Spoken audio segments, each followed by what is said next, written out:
Once there was a woman named Shindo. She lived in the village at the foot of a snow-capped mountain.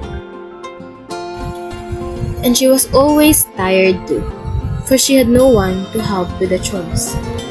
All on her own, she In the hut, cleaned the yard, tended the chickens, washed her clothes in the river, carried water, cut firewood, cooked her solitary meals. At the end of each day, Shindo gazed up at the snowy peak and prayed. Great mountain spirit, my work is too hard.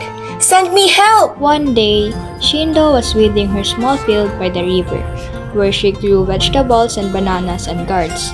Suddenly, a noble chieftain appeared beside her. I am a messenger from the great mountain spirit. He handed the astonished woman some gourd seeds. Plant these carefully. They are the answer to your prayers. Then, the chieftain vanished. What help could I get from a handful of seeds? Still, she planted and tended them as carefully as she could. Shindo was amazed at how quickly the seeds grew. In just a week, long vines spilled over the ground, and ripe gourds hung from them. When they hardened, she could sell them at the market as calabashes, to be made into bowls and jugs. One fine gourd, Shindo sat by the cook fire. This one she wanted to use herself, and she hoped it would dry faster. The next morning, Shindo went off again to tend her field. But meanwhile, back in the hut, The gourds began to change. They sprouted heads,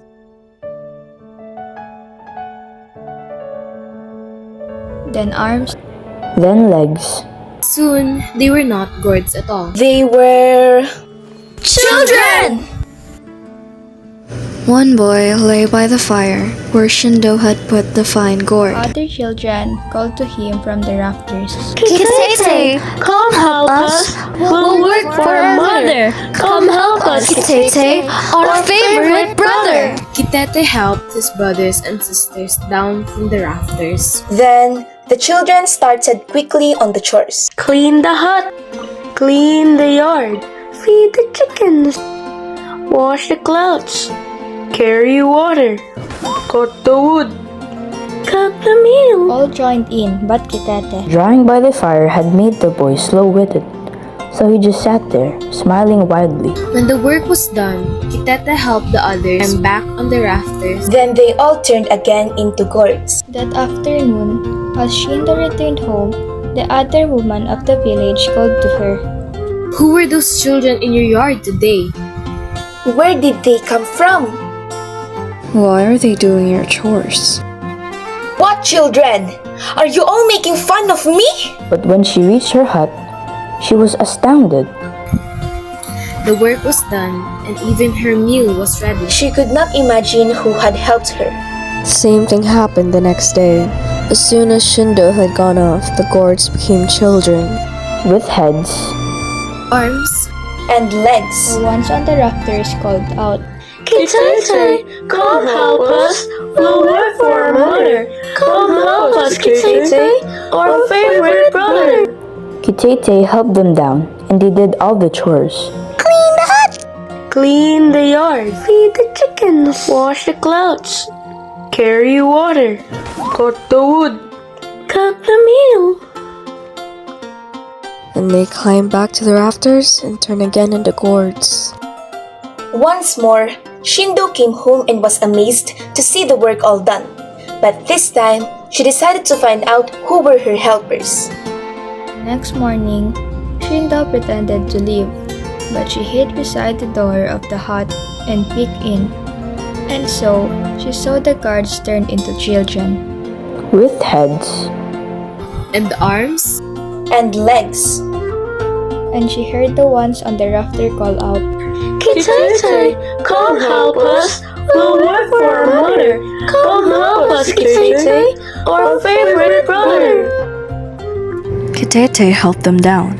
As the children rushed out the door, they nearly ran into Shindo. He was too astonished to speak, and so were the children. But after a moment, they went on with their chores. Clean the hut! Clean the yard. Feed the chickens. Wash the clouds. Carry water. Cut the wood. Cook the meal. When they were done, they started to climb back to the rafters. No! No! You must not change back into cords. You will be the children I never had, and I will love you and care for you. So Shindo kept the children as her own. She was no longer lonely. And the children were so helpful, she soon became rich, with many fields of vegetables and bananas, and flocks of sheep and goats. That is, all were helpful but Kitete, who stayed by the fire with his simple-minded smile. Most of the time, Shindo didn't mind. In fact, Kitete was really her favorite because he was like a sweet baby. But sometimes, when she was tired or unhappy about something else, she would get annoyed and yell at him. You useless child! Why can't you be smart like your brothers and sisters and work as hard as they do? Kitete would only grin back at her. As she carried the pot from the bright sunlight into the hut, she tripped over Kitete. She fell and the clay pot shattered. Vegetables and water streamed everywhere. Stupid boy! Haven't I told you to stay out of my way? But what can I expect? You're not a real child at all. You're nothing but a calabash! The very next moment, Kitete was no longer there. In his place was a gourd. What have I done? I didn't mean what I said. You're not a calabash. You're my own darling son. The children came crowding into the hut. Oh, children, please do something! They looked at each other for a moment. And over each other they climbed, scampering up to the rafters. When the last child had been helped by Shindo, they called out one last time. Kitete, come help us. We'll work for our mother. Come help us, Kitete, our favorite For a brother. long moment, nothing happened. Then slowly, It sprouted ahead. Then arms, then legs. At last, it was not a gourd at all. It was Kitete! Shindo learned her lesson. Ever after, she was very careful what she called her children. They gave her comfort and happiness. All the rest of her days.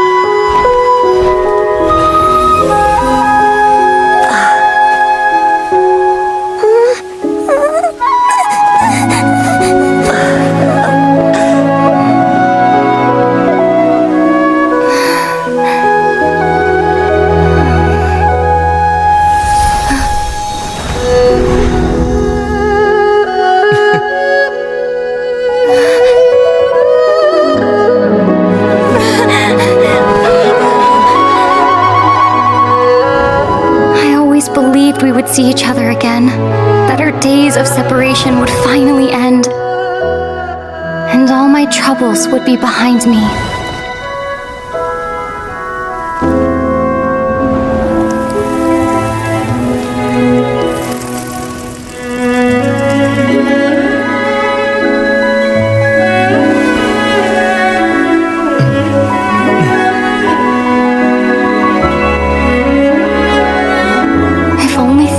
Stay this way forever.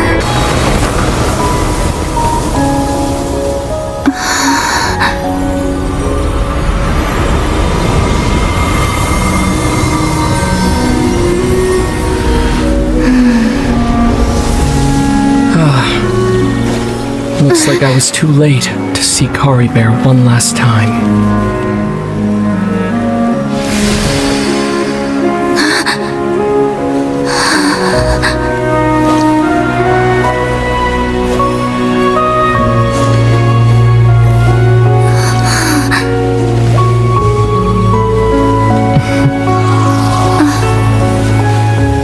Kari Bear's consciousness is gone, and this space will soon disappear along with it. Neither of us belongs here. That's why we're not tangible. Were that not the case, I'd love to hug you too.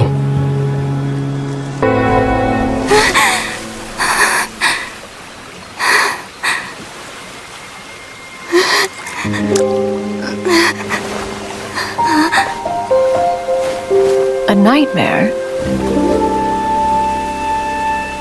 Curious. If you're relaxed, shouldn't your dreams be pleasant? It was a good dream. It's just... You weren't ready to wake up.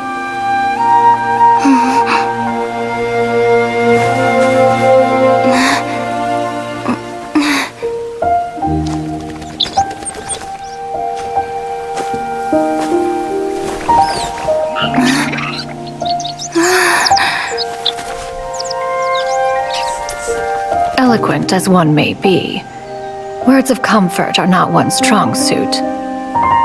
You are doing all you can. One can see your strength of will, your fearlessness in the face of danger. And so, whatever your dream may be, one believes that you shall achieve it. Of course, whenever the perils you face overwhelm you, or you become weary, one is always here for you. After all, as an elder, it is only right to look out for the young ones.